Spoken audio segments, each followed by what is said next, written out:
우리 자리에 앉으셔서 우리 서로를 좀 축복하시면서 함께 인사하셨으면 좋겠는데요. 오늘 말씀의 제목은 예수께서 눈을 들어 보시고라는 제목으로 함께 말씀을 나눌 건데요. 예수님의 시선, 예수님의 그 보심, 예수님의 바라봄, 오늘 거기에 좀 초점을 둬서 함께 좀 말씀을 나누려고 합니다.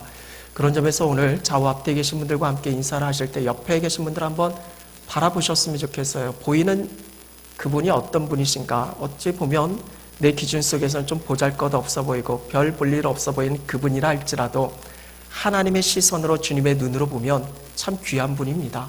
하나밖에 없는 독생자 예수 그리스도를 죽게 하시기까지 구원하시는 정말 너무나 귀하고 생명된 가장 존중이 여기는 정말 복된 사람입니다. 그리고 우리 안에 하나님의 영 성령을 두시고 예수 그리스도를 품은 우리의 삶을 통해서 이 절망적인 세상 가운데 소망과 빛을 이뤄가기를 원하고 계십니다. 그래서 여러분 인사하실 때 옆에 계신 분들 예수님의 눈으로 지그치 보셔야 됩니다. 이제 보시면 안 되고요. 주님의 시선으로 보시면서 당신이 정말 소망입니다 라고 한번 서로 고백하셨으면 좋겠습니다. 당신이 정말 소망입니다. 어딜 봐서 소망이에요? 우리의 눈으로 보면 그렇지만 예수님은 여러분 한 사람 한 사람을 소망으로 보고 계시는 줄로 믿습니다. 오늘 여러분 저 어떻습니까?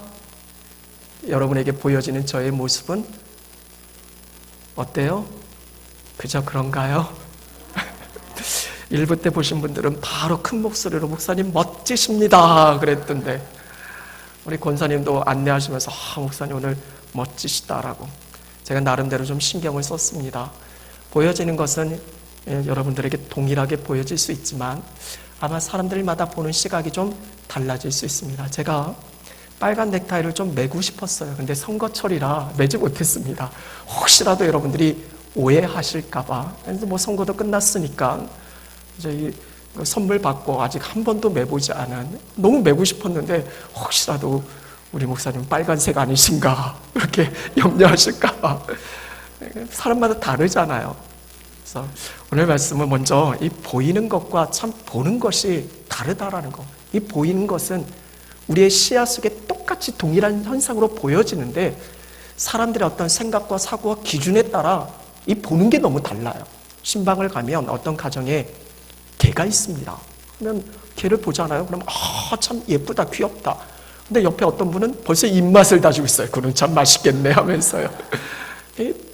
똑같은 걸 보면서도 이 생각하는 또 이게 바라보는 이 기준이 너무나 다르다라는 거죠. 특별히 여러분, 우리 하나님 믿는 사람 아니겠습니까? 우린 그리스도인이잖아요. 우리는 믿음에 따라서 분명 보는 세상 사람들과의 차이가 있어야 된다라고 저는 생각이 되어집니다. 대표적인 게 우리 구약 성경 말씀에 보면 민수기 13장, 14장에 걸쳐서 우리 정탐꾼 이야기가 나옵니다.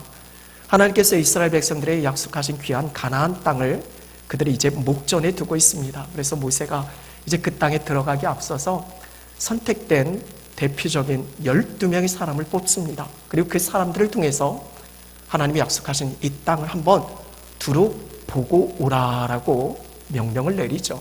그래서 12명의 사람들이 40일 동안 성경 말씀에 보면 두루 그 땅을 보고 돌아왔다라고 그렇게 전하고 있습니다. 보았죠. 그들에게 보여지는 땅은 12명이 아마 그들이 다른 눈을 가지고 있습니까? 똑같은 눈이잖아요. 시력의 차이는 있을지는 모르겠지만 보여지는 현상들, 현실, 상황은 똑같지 않습니까? 똑같은 것을 그들이 보고 왔어요. 그럼에도 불구하고 그들이 결과적으로 자신들이 본 것을 이야기하는데 너무 다릅니다. 우리가 잘 아는 이야기잖아요. 먼저 10명의 사람들은 악평을 쏟아붓습니다. 성경에 보면 악평해요. 모세가 이제 너희들 보고 왔으니까 그 땅 취하러 가자라고 하니까 10명의 사람들이 앞서서 악평을 해요. 그 땅은 사람을 집어삼키는 땅이다라는 거예요. 아주 거친 땅이다라는 거예요. 그리고 그 땅에 거주하는 아낙 자손이 있는데 키가 크고 장대하고 그 사람들에 비추어서 우리의 모습 보니까 너무 빈약한 거예요. 그래서 그 10명의 정탐꾼들은 뭐라고 이야기합니까? 그들에 비해서 우리는 메뚜기 같다라고. 근데 우리가 잘 아는 2명의 정탐꾼이 있잖아요. 그게 누굽니까? 여호수아와 갈렙이죠. 이 두 사람의 정탐꾼은 완전 다른 것을, 완전 상반된, 어떻게 합니까? 그 땅은 과연 하나님이 말씀하신 대로 젖과 꿀이 흐르는 심히 아름다운 땅이다라고 똑같은 것을 보고 왔어요. 그들의 눈에는 똑같은 게 보여졌어요. 근데 어떤 사람들은 사람을 삼키는 땅, 어떤 사람들은 아름다운 땅. 그리고 이 두 명의 정탐꾼이 또 똑같이 또 이런 이야기를 해요. 그 땅이 거주하는 아낙 자손, 정말 키가 크고 장대한 건 맞지만 그거 걱정할 필요 없다라는 거예요. 그거 두려워할 필요 없다라는 거예요. 그들은 우리의 적수가 되지 않는다라는 거예요. 앞선 10명의 정탐꾼은 우리는 그들에게 있어서 메뚜기같이 빈약하고 열악하고 보잘것 없는데, 이 두 명의 정탐꾼은 그들이 우리에게 있어서 적수가 되지 않는다라고, 두려워할 필요가 없다라고, 그러면서 어떻게 얘기합니까? 그들은 우리의 뭐라고? 밥이라고. 밥이라고 하시는 분은 옛날 분들이세요. 옛날 성경은 밥이다라고 번역되어져 있고 요즘 성경은 먹이. 근데 표현이 좀 밥이 좀 난 것 같아요. 우리의 먹이다라고. 넌 내 밥이야. 이게 더 낫잖아. 넌 내 먹이야. 좀 이상하지 않아요? 좀 번역할 때 좀 여러 가지 좀 잘 좀 번역해 주시지. 예전 성경이 밥이 훨씬 더 나았던 것 같아요. 그러니까 누구는 저 사람들을 보니까 너무 내 자신이 초라하고 그래서 나는 메뚜기 같은 존재다라고 이야기하는데, 누구는 똑같은 걸 보았지만 그 본 것을 이야기하는데 저 사람들은 우리의 밥이다라고. 어디에서 비롯되어진 차이입니까? 믿음이죠. 보여지는 건 똑같지만 믿음에 따라서, 여기서 믿음은 하나님의 약속을 믿는 믿음이잖아요. 하나님이 그렇게 하시겠다라고 한 믿음이잖아요. 보여지는 현상 속에서 그 약속 보이지 않아요. 그러나 믿음으로 보는 거예요. 믿음으로 하나님의 말씀이 그렇다라고 했고, 그러면 그렇게 되어지는 걸 믿기 때문에 그 땅 가운데서 하나님의 약속하심을 바라볼 수 있었던 것이죠. 오늘 아침에 예배하신 여러분, 우리는 똑같은 눈을 가지고 똑같은 것이 우리 눈에 보여질 것입니다. 그런데 여러분, 그 보여지는 현실 속에서 여러분은 무엇을 바라보고 계십니까? 무엇을 보고 계십니까? 오늘 말씀은 예수 그리스도, 우리 주님께서 바라보신 그 주님의 시선, 거기에 한번 우리가 초점을 두고, 우리가 믿는 자고 우리는 예수 그리스도를 따르는 사람이잖아요. 그러면 우리의 시선, 우리의 바라보는 예수님과 일치가 되어져야 되지 않겠습니까? 우리도 예수님처럼 바라봐야 되잖아요. 예수님처럼 바라본다는 건 예수님은 우리의 믿음의 대상이잖아요. 우리의 믿음의 전부잖아요. 그러니까 믿음의 눈으로 보자라는 거죠. 그래서 오늘 말씀의 제목도 예수께서 눈을 들어 보시고, 오늘 5절 시작의 말씀 아니겠습니까? 오늘 말씀 속에서 예수님께서 눈을 들어 보신 게 뭔가, 여기에 우리가 한번 주목하고자 하는 거예요. 먼저 보여지는 현상은 뭡니까? 예수님이 지금 예수님의 눈에 뭐가 먼저 보여지고 있죠? 오늘 5절 말씀에 보면 큰 무리가 자기 예수님께로 지금 오는 것을 보고 계시다라는, 이 봄은 예수님뿐만 아니라 거기에 있는 예수님과 함께하는 제자들도 아마 동일하게 보여지고 있을 겁니다. 지금 예수님께로 수많은 큰 무리가 오는데 대략 몇 명쯤 되죠? 오늘 말씀에 보면 5,000명. 근데 여기서 5,000명은 우리가 이 오병에 대한 말씀 여러분이 수없이 많이 들어오셨으니까 여기서 5,000명은 남자 장정들만 해당되는 겁니다. 어린아이들은 계수에서 뺐어요. 여자들은 당연히 포함 안 됐습니다. 저는 이 시대에 살고 있는 여자분들 참 감사하셔야 돼요. 이 시대에 살고 있는 건요, 예수님 당시에만 있어도요, 여자는 숫자로 세지도 않은 존재예요. 숫자로 치지도 않았던 존재된 여러분들이 지금 이렇게 함께 하나 앞에 나오고 있잖아요. 저희 교회는 참고로 여자분들 숫자로 셉니다. 참 여러분 귀하게 존귀하게 여기고 있어요. 5,000명, 이건 남자 장정들만이에요. 어린아이 포함하고 여자들 포함하면 보통 남자 한 명에 딸린 애들과 여자 얼마나 많겠어요? 보통 한 4배 정도를 잡아요. 그러니까 5,000명이라고 해도 실제로는 한 2만 명 정도 해당되어지는, 근데 계산하기 편하게 그냥 5,000명이라고 한번 생각을 해봅시다. 지금 5,000명이 예수님께로 오고 있어요. 그걸 똑같이 지금 보고 있어요. 근데 문제는 뭐냐면 지금 그 당시의 시간적인 때가 언제냐면 동일한 말씀, 병행되어진 말씀 마태복음 말씀을 보면 이미 날이 저물었다라고. 이제 배가 고플 땐 거예요. 밥 먹을 시간이 되어진 거예요. 근데 5,000명, 남자들만 5,000명 이거 어떻게 먹여요? 아마 5,000명 준비하려면, 밥 준비하려면 엄청나게 준비해야 되지 않겠습니까? 또 돈은 또 얼마나 많이 들겠어요. 그러니까 제자들은 어떻게 이야기합니까? 예수님, 이제 밥 먹을 때도 됐고 했으니까 이 사람들 마을로 돌려보내서 거기서 먹든지 사 먹든지 알아서 하게 그렇게 돌려보내자라고 제자들이 제안합니다. 근데 예수님 뭐라고 말씀하셔요? 그렇게 할 필요 없다라는 거예요. 너희가 먹을 것을 주라라고 말씀하고 있어요. 똑같은 큰 무리를 지금 보고 계시지만 이 생각하는 판단의 기준이 너무나 다른 것을 우리는 말씀을 통해 깨닫게 되어져요. 오늘 말씀에서도 예수님께서 먼저 빌립에게 5절 말씀에 보니까 이 빨간색으로 기록되어져 있잖아요. 성경에서 빨간색은 예수님이 하신 말씀입니다. 우리 주님이 하신 말씀이에요. 예수님께서 우리가 어디서 떡을 사서 이 사람들을 먹이겠느냐. 앞선 마태복음에서는 너희가 먹을 것 주라라는 거예요. 자, 이제 제자들은 예수님께서 보시는 이 부분 속에서 제자들은 어떻게 지금 이 큰 무리를 보고 있는가? 한번 제자들의 시각을 한번 생각해 볼 필요가 있어요. 6절 말씀 그리고 7절 말씀 넘어가면서 빌립이 이렇게 이야기합니다. 이 사람들 5,000명 다 먹이려면 당시 돈으로 얼마가 필요하다라고요? 200데나리온이 필요하대요. 당시 한 데나리온은 노동자 하루의 품삯이었습니다. 그러니까 오늘날로 표현하면 한 10만 원 정도에 해당될까요? 그러면 그렇게 한번 따져보면 200데나리온은 얼마 정도에 해당되겠습니까? 2천만 원. 아마 5,000명을 먹으려면 이 정도의 돈이 필요하지 않겠는가. 그런데 문제는 돈이 없다라는 거 아니겠어요? 그러니까 빌립이 하는 얘기가 뭡니까? 할 수 없다라는 거예요. 먹일 수 없다라는 거예요. 불가능하다라는 거. 그거 지금 빌립이 본 거 아니겠습니까? 이어지는 8절 이후에 또 다른 제자 베드로의 형제인 안드레가 당시에 한 어린아이가 먹을 걸 내놨어요. 아마 자기 도시락일 것 같습니다. 보리떡 5개, 물고기 2마리. 어린아이가 한 끼 먹을 수 있는 분량의 도시락인데 그 도시락을 지금 가지고 왔어요. 지금 예수님의 말씀처럼 이 큰 무리를 지금 보고 먹여야 되는데 먹을 걸 찾아보니까 지금 어린아이 먹을 수 있는 1인분 이 도시락 하나가 있는데 자, 주님 이거 가지고 과연 이 큰 무리 5,000명 먹일 수 있겠습니까? 안드레가 하고 싶은 말은 뭐예요? 얼토당토하는 말이라는 거죠. 예수님 이건 있을 수 없는 일이라는 거죠. 이건 안 된다라는 거죠. 불가능하다라는 겁니다. 제자들이 보는 시각, 예수님이 보는 시각 완전 다릅니다. 예수님의 눈을 들어 큰 무리가 오는 것을 보았을 때 예수님은 무엇을 보았을까요?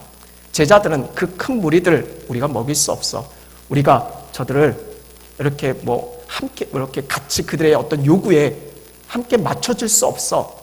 아마 그들은 그걸 보았겠죠. 그걸 생각했겠죠. 그렇지만 예수님은 그 큰 무리들이 오게 됐을 때 아마 눈을 들어 보면서 무엇을 바라봤을까요?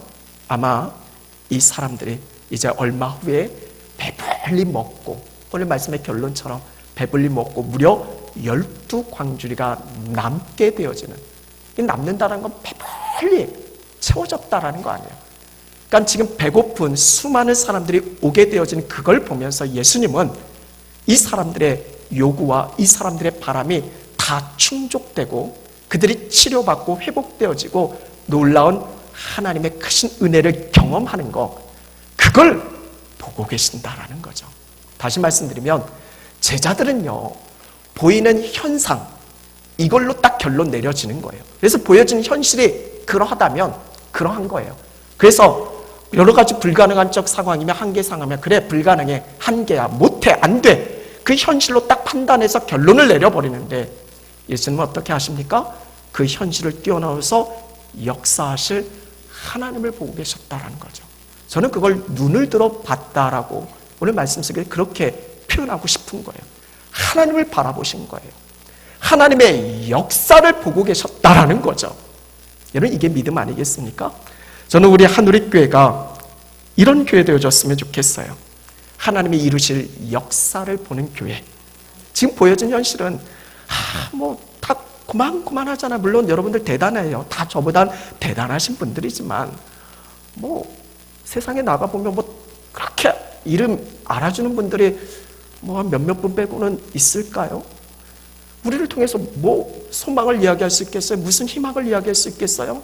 우리 보여지는 모습 속에서 우리가 판단해버리면 그걸로 그냥 끝나버려요. 그러나 우리 하나님 믿는 사람이잖아요. 예수님이 큰 무리를 보시고 하나님의 이루실 역사를 보셨던 것처럼 저와 여러분도 믿음의 눈을 열어서 우리 하늘의 공동체를 통해서 이루실 하나님의 역사 바라보실 수 있기를 간절히 축원합니다. 이어지는 여러분 요한복음 뒷부분의 말씀에 보면 요한복음 9장에 보면 태어날 때부터 앞을 못 보는 맹인에 대한 이야기가 있어요. 제자들이 예수님께 물어보는 거예요. 저 사람은 왜 태어날 때부터 앞을 보지 못했을까요? 저 사람이 무슨 큰 죄를 저질렀을까요? 아니면 저의 부모가 무슨 큰 잘못을 저질렀을까요? 제자들은 보이는 것을 가지고 지금 자신들이 보는 걸 이야기하는 거예요. 아마 저 사람은 뭔가 잘못했으니까, 뭔가 문제가 있으니까 지금 태어날 때부터 앞을 보지 못했을 거야. 그렇게 판단하고 그렇게 이야기를 하는 거예요. 근데 예수님은 어떻게 말씀하십니까?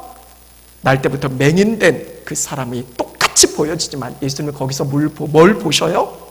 저 사람들 통해서 하나님이 하시는 일이 있다라는 거예요. 예수님은 그걸 보시는 거예요. 똑같은 것이 지금 보여지고 있지만 제자들은 저 사람을 향한 비판, 정죄를 쏟아붓고 있지만 예수님은 저를 통해서 이루실 하나님의 역사를, 하나님이 하시는 일을 바라보고 계시다라는 거죠. 오늘 여러분의 시선은 어디에 맞춰져 있습니까? 보이는 것으로 여러분 결론 내지 않았으면 좋겠어요. 정말 예수님의 눈으로, 믿음으로 여러분 바라보셨으면 좋겠어요. 특별히 우리 아이들 볼 때, 아이들 현재 모습은 참 연약하잖아요. 참 보잘것없잖아요. 실수도 많이 하잖아요. 잘못도 많이 하고 떠들고 장난치고 문제투성인 것처럼 보이잖아요. 그런데 여러분 그 아이들을 통해서 하나님이 이루실 역사를 바라보셨으면 좋겠어요. 그래서 그 아이들을 존중히 여기고 섬겼으면 좋겠어요. 어떤 분이 그런 이야기를 하셨던 걸 예전에 기억이 남는데, 교회 학생들 오면 몰래 숨어서 담배를 핀다는 거예요. 여러분 같으면 어떻게 그 아이들을 보겠어요? 이 아이들 문제 아이, 우리 교회에서는 절대로 있어서는 안 될 아이. 근데 그분은요, 교회에서 담배 피는 아이를 이 겁대가리 없는 아이들이잖아요. 근데 이 아이들이 하나님만 만나면 이 겁대가리 없는 아이들이 겁이 없으니까 세계 모든 민족 열방 막 두려워서 못 가는 그런 지역들, 이 겁대가리 없는 아이들이 하나님만 만나면 나가서 선교할, 그걸 보고 계시는 거예요. 저희 교회도 그랬으면 좋겠어요. 이 아이들의 연약함을 가지고 판단하고 정죄하고 그렇게 결론 내려버리지 말고 그 아이들을 통해서 일하실 하나님을 바라보셨으면 좋겠어요. 실제로 어떤 선교사님이 유튜브 강의를 통해서 이런 이야기를 하신 걸 들었어요. 교회 내에 너무 문제 아이들이 있는 거예요. 그래서 한 번은 이분이 선교사님이신데 선교를 갈 때 이 아이들, 문제 아이들을 좀 제발 데리고 가라는 거예요. 근데 이건 뭐 어떻게 감당이 안 되잖아요. 우리는 좀 뭔가 능력이 있고 뭔가 비전이 있고 열망이 있고 소망이 있고 하나님에 대한 뜨거운 열정이 있는 아이들이 가야 된다고 생각하잖아요. 근데 이거는 완전 역으로 완전 문제 아이, 그런 아이들을 선교 현장에 보내달라는 거예요. 선교사님, 나 못한다고. 근데 한번 아이들을 불러놓고 그러면 조건을 제시했어요. 그 조건이 뭐냐면 이 사형리 전도하는 이 사형리를 영어로 너희들이 다 암송하면 그러면 데리고 가겠다라는 거예요. 근데 그 아이들이 신기하게도 해외 놀러 간다고 생각하니까 선교는 뭔지도 모르는 애들이니까 그걸 다 외워버린 거예요. 그래서 그 아이들을 데리고 선교 현장에 갔어요. 첫날부터 예배하는데 뭐 예배가 되겠어요. 그런 아이들 데리고 완전 난장판이죠. 아주 막 힘들게 그렇게 지나갔어요. 근데 하루는 어디 병원 사역을 가는데 그 아이들이 타고 가는 차가 고속도로에서 전복이 된 거예요. 큰 사고가 난 거예요. 선교사님 그 소식을 듣고 이거 큰일 났다. 뭔가 큰 문제가 터졌다. 아이들 몇 명은 죽겠다. 별 생각이 다 든 거예요. 그래서 막 걱정을 가지고 병원으로 막 뛰어갔는데 병원에 갔더니 그 아이들이 뭘 하고 있었는 줄 알아요? 그 다친 몸을 가지고 현지 간호사들, 의사들 데리고 영어로 사형리를 가르치고 있더라는 거예요. 전도하고 있더라는 거예요. 너무 놀라운 거예요. 나중에 아이들 다 돌아와서 물었어요. 너희들 어떻게 된 거냐고. 그랬더니 자기들이 그 순간, 그 위기의 순간에서, 죽음의 순간에서 거기서 하나님을 그들이 만난 거예요. 그리고 그 병원에서 복음을 전하고, 그렇게 됐을 때 그 다음 그들이 모여서 예배하는 예배가 어떠했을까요? 제가 말씀드리고자 하는 요지는 우리의 시선으로 보면 문제아예요. 우리의 눈으로 보면 보여지는 건 참 실수가 많은 참 어리석은 아이들로 보여질 수 있어요. 그런데 예수님의 시선, 하나님의 눈으로 보면 이 아이들이 하나님 앞에 붙들림만 받으면 하나님의 놀라운 은혜의 역사 가운데 펼쳐지는 놀라운 주의 역사들, 그걸 보고 계시는 거죠. 오늘 말씀의 핵심도 그겁니다. 제자들은 눈앞에 보여진 현실, 그걸 가지고 딱 결론 내려서 우리 힘으로는 못해, 안 돼, 어려워, 불가능해, 딱 결론 짓지만 우리 예수님은 하늘의 역사를 보고 계시는 거예요. 이 현실에 하나님 안 계신가요? 하나님 죽었나요? 하나님 어디 떠나가 버리셨나요? 아니잖아요. 우리가 생각할 수 없는 너무나 불가능한 현실 속에도 하나님은 살아계시잖아요. 하나님 분명히 계시잖아요. 그 하나님은 능치 못함이 없으신 하나님이시잖아요. 천지를 창조하신 전능하신 분이시잖아요. 그 어떤 문제보다 더 크신 하나님이시잖아요. 그 하나님이 하시는 그 일을 믿음으로 바라봐야 한다는 거죠. 올 한 해를 시작하면서 여러분 혹시 기억하실지 모르겠는데 1월 달에 이런 다윗과 골리앗에 대한 말씀을 나누었어요. 이 골리앗은 당대의 큰 용사잖아요. 아주 전쟁에 능한 자잖아요. 그리고 이스라엘의 입장에서 보면 참 상대할 수 없는 큰 문제잖아요.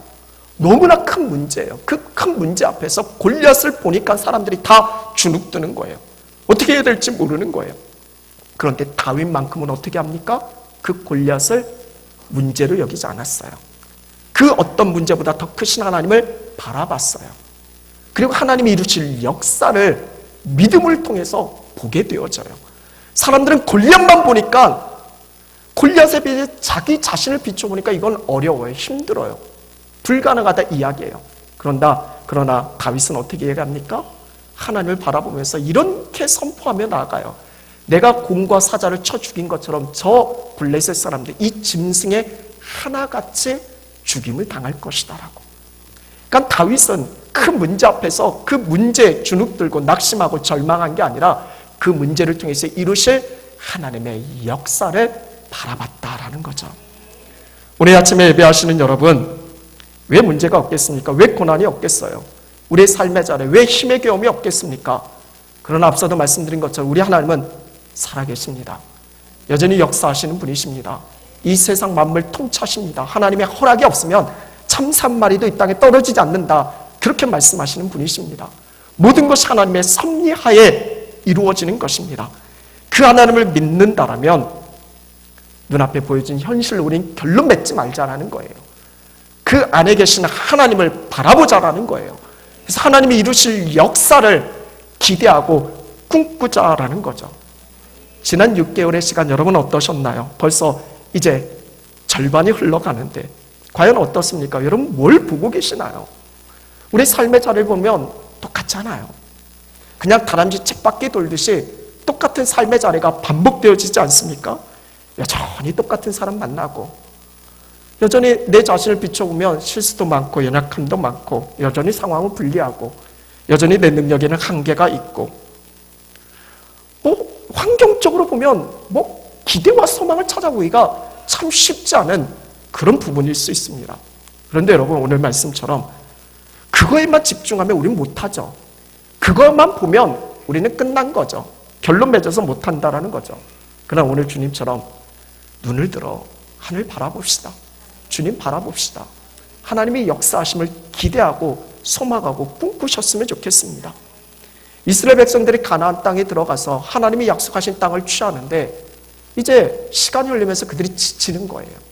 그들의 힘의 경과 어려운 거예요. 그래서 주저앉아요. 그때 여호수아가 믿음으로 선포하잖아요.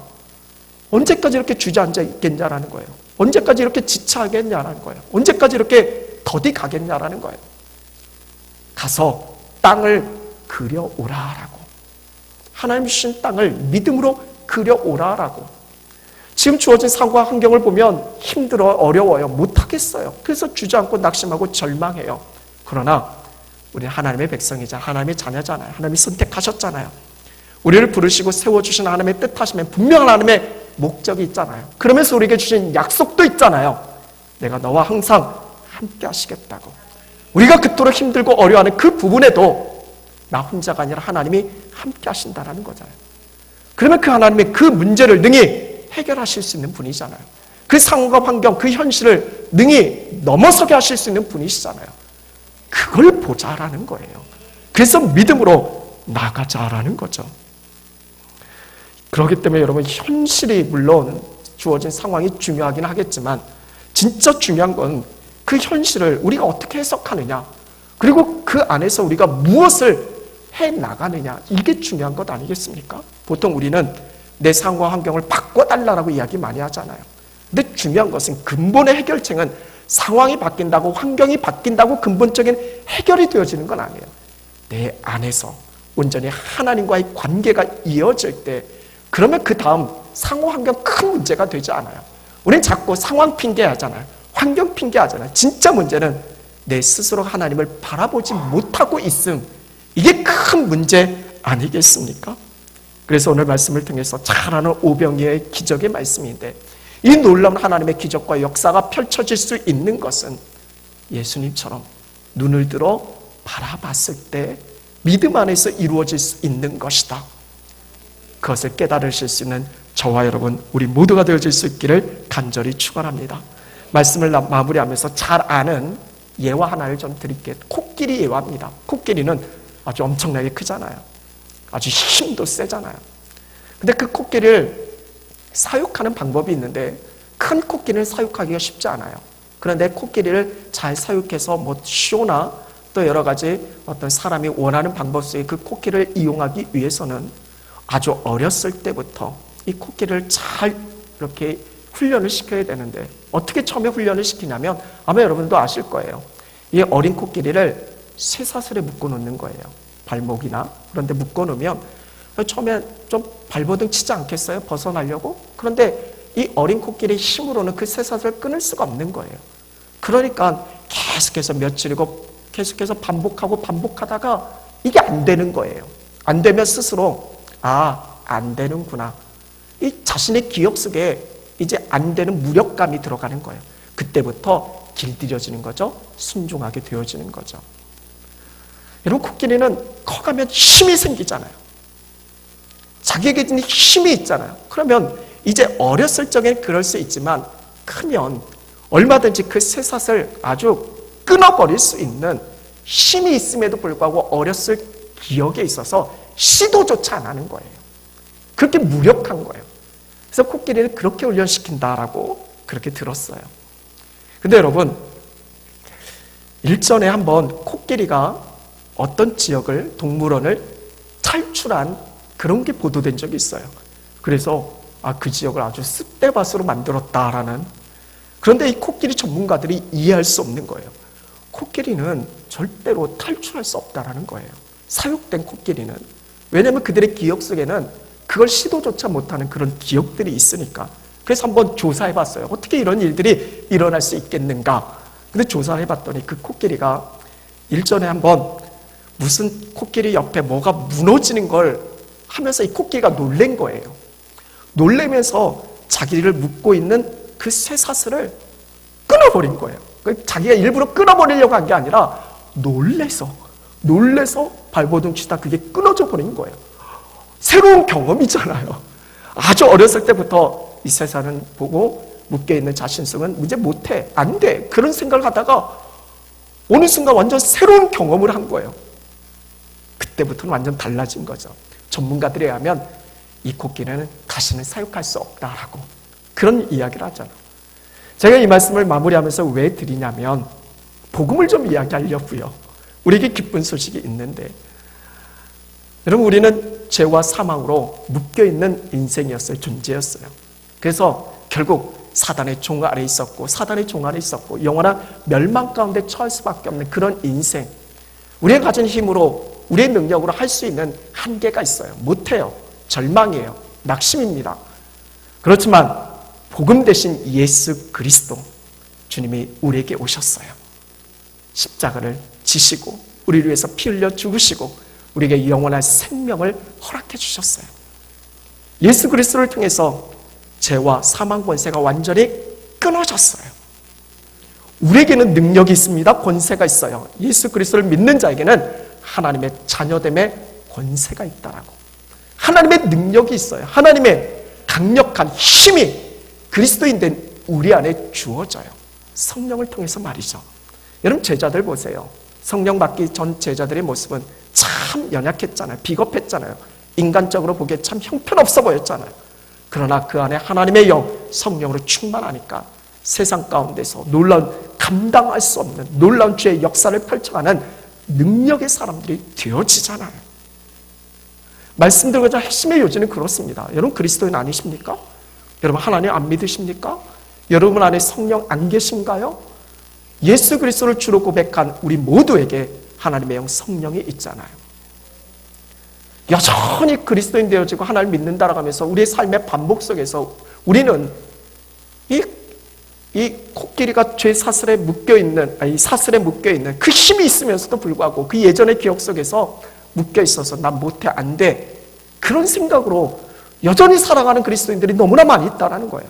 그래서 현실의 문제 앞에, 상황 앞에 스스로 안 되는구나, 못하는구나, 그런 생각 속에서 스스로 주저앉아 있는 일들이 너무나 많이 있다는 거예요.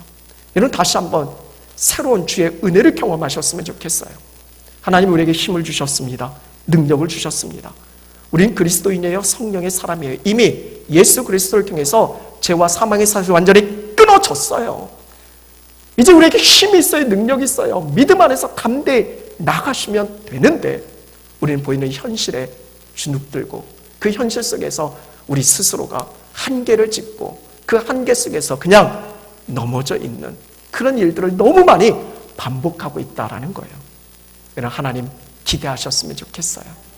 윌리엄 캐리가 그런 이야기를 하잖아요. 태어날 때 가난한 집에서 태어났어요. 그래서 그가 할 수 있는 일은 구두 일밖에 없었어요. 남들 다 학교 공부할 때 학교 갈 수가 없었어요. 근데 여러분 윌리엄 캐리 잘 아시잖아요. 지금 오늘날 현대 선교의 아버지, 현대 선교에 크게 이바지한 정말 교회의 역사의 큰 인물이거든요. 당시 그 아이, 그 모습만 보면 윌리엄 캐리는요 진짜 보잘것없어요. 가난한 집에서 태어났죠. 학교 공부도 제대로 안 했죠. 그리고 구두수선이 했죠. 그것만 보여지면, 그걸로 결론 내리면 그 인생 그걸로 끝나버리잖아요. 그러나 캐리는요 하나님을 마음에 품었어요. 하나님을 기대했어요. 세계 지도를 펼쳐놓고 하나님이 이루실 역사를 소망했어요. 나를 통해서 이루어가실 하나님을 믿음으로 바라봤어요. 그래서 윌리엄 캐리의 유명한 좌우명이 있잖아요. 하나님으로부터 위대한 일을 기대하라. 하나님을 위해 위대한 일을 시도하라라고요. 여러분 우리의 인생은 그냥 이렇게 끝나버릴 인생이 아니에요. 하나님이 여러분 한 사람 한 사람에게 소원을 두셨다라고. 우리에게 소원을 두고 행하시는 그 하나님이 지금 우리와 함께하고 계세요. 사도 바울이 고백하잖아요. 내게 능력 주시는 자 안에서 내가 모든 것 할 수 있다라고요. 여러분 이 고백이 어디서 했던 고백이에요.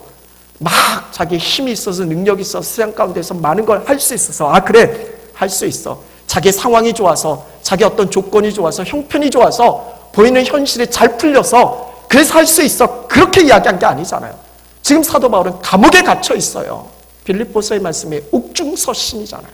감옥에 갇혀 있어요. 쇠사슬에 묶여 있어요. 할 수 있는 게 없어요. 한계가 있습니다. 그럼에도 불구하고 하나님의 약속을 믿었어요. 하나님의 함께 하심을 바라봤어요. 보이는 건 눈앞에 감옥이지만 이 감옥에도 하나님이 함께 하신다는 걸 믿음의 눈을 열어 바라봤어요. 그래서 고백 속에 내게 능력 주시는 자 안에서 할 수 있다라고 선포하고 있어요. 오늘 이 자리에 계신 여러분, 말부터 바꾸세요. 우리 하나님 믿는 사람이잖아. 안 된다고 이야기하지 마세요. 못한다고 이야기하지 마세요. 그건 내게 집중했을 때 못하지만 하나님을 바라보며 할 수 있잖아요. 하나님 믿음으로 의지하며 그분의 말씀을 붙들면 할 수 있는 거잖아요. 우리가 못한다고 하는 것은 하나님을 바라보지 못하기 때문에 현실 속에 내 상황과 내 기준을 두고 그렇게 이야기하는 것 아니겠습니까? 오늘 이 자리에 계신 여러분, 여러분은 어떠세요? 우리 예수님의 제자들처럼 그렇게 보여진 현실 속에 딱 결론 내려버리는 그런 인생을 살고 계시는 건 아니신지. 우리 그리스도인은 운명 믿는 사람 아니에요. 사주팔자. 왜 그런 거에 내 인생 맡겨버려요? 하나님을 믿는 인생, 하나님 앞에 맡겨야 되잖아요. 주님을 붙드셔야 하잖아요. 운세 보고 뭐 사주팔자 보고 나는 이러려니 하고, 여러분 그 팔자 따위에 내 인생을 왜 맡겨버립니까? 하나님 의지하세요. 주님 붙드세요. 기도하며 말씀 가운데 얼마든지 역전케 하시는 하나님 아니세요? 오늘 이 자리에 계신 여러분, 우리 하늘의 교회 정말 믿음의 눈을 열어 하나님의 역사를 바라보는 교회 되어졌으면 좋겠습니다. 여러분 주일 한번 둘러보세요. 뭐가 보이십니까? 장로님 보이시고, 권사님도 보이시고, 빨간 넥타이를 맨 저도 보이시고, 잘 보이시죠? 여기서 하나님의 역사를 보세요. 하나님께서 이루실 역사를 바라보세요. 우리 한 사람 한 사람을 통해서, 우리 하늘의 교회를 통해서 하나님의 놀라운 역사를 기대하세요. 그리고 믿음 안에서 나아가세요. 하나님께서 반드시 이루시고 역사하실 줄로 믿습니다. 우리 시간 함께 기도하셨으면 좋겠습니다.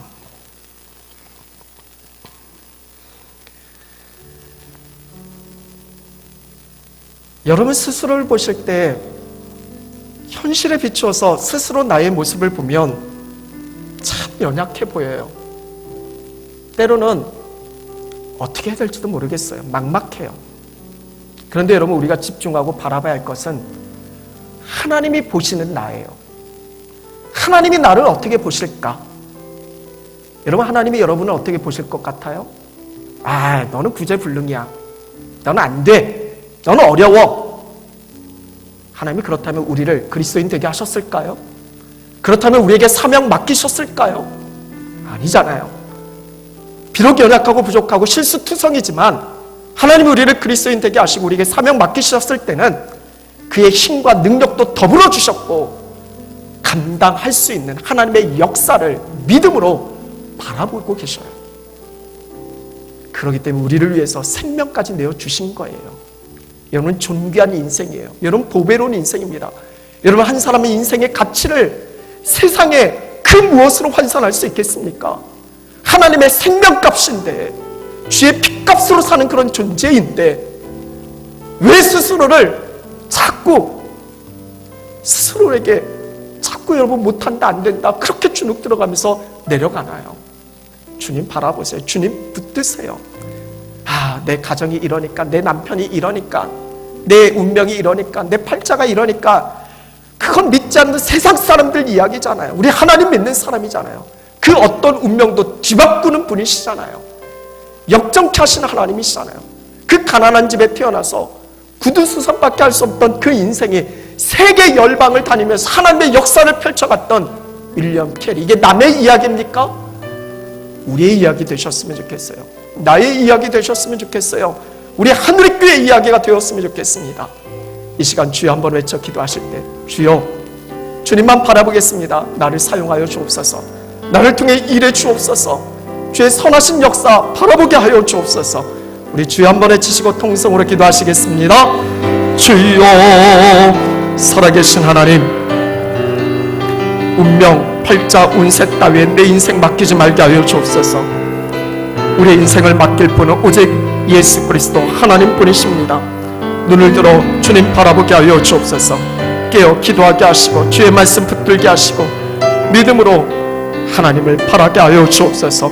보이는 현실로 결론 맺지 말게 하시고 주저앉지 말게 하여 주시고 하나님이 이루어 가실 그 은혜의 역사를 믿음의 눈을 열어 바라보는 가운데 진정한 승리의 삶을 살아갈 수 있는 오늘 한 시간 예배하는 저희 모두가 되게 하여 주옵소서. 주의 크신 은혜를 더하여 주옵소서. 믿음으로 살게 하여 주옵소서. 믿음으로 말미암아 승리하게 하여 주옵소서. 보게 하여 주옵소서. 우리 주님의 시선으로 믿음의 눈으로 바라게 하여 주옵소서. 진정한 승리의 역사 이루어갈 수 있는 우리 한 시간 예배하는 저희 모두 되게 하여 주옵소서.